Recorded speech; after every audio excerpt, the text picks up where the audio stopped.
ইমানের ৭০টিরও বেশি শাখা প্রশাখা রয়েছে।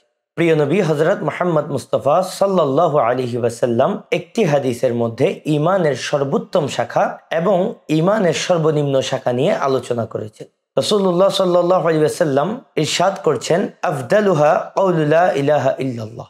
ইমানের সর্বোত্তম শাখা হচ্ছে লা ইলাহা ইল্লাল্লাহর উপর ঈমান আনা। আল্লাহ পাক সুবহানাহু ওয়া তাআলার জাত, আল্লাহ পাক সুবহানাহু ওয়া তাআলার সিফাত, ওনার গুণাবলী এবং একমাত্র আল্লাহকে ইলাহ মানা, শিরিক থেকে দূরে থাকা, আল্লাহকে একমাত্র ইবাদতের হকদার মনে করা, এটা ঈমানের সর্বোত্তম শাখা।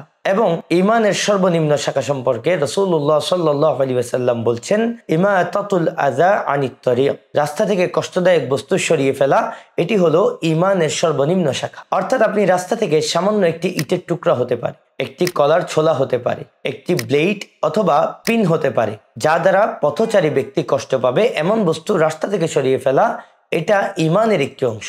এবং রাসূলুল্লাহ সাল্লাল্লাহু আলাইহি ওয়াসাল্লাম এটাকে ঈমানের সর্বনিম্ন শাখা হিসেবে উল্লেখ করেছেন। তাই আসুন আমরা ঈমানের শাখাগুলোর উপর অনুসরণ করি এবং বিশেষত তাওহীদ এবং রাস্তা থেকে কষ্টদায়ক বস্তু সরিয়ে ফেলার উপর আমরা আমল শুরু করি। আল্লাহ আমাদেরকে তৌফিক দান করুক, আমিন। আসসালামু আলাইকুম ওয়া রাহমাতুল্লাহি ওয়া বারাকাতুহু।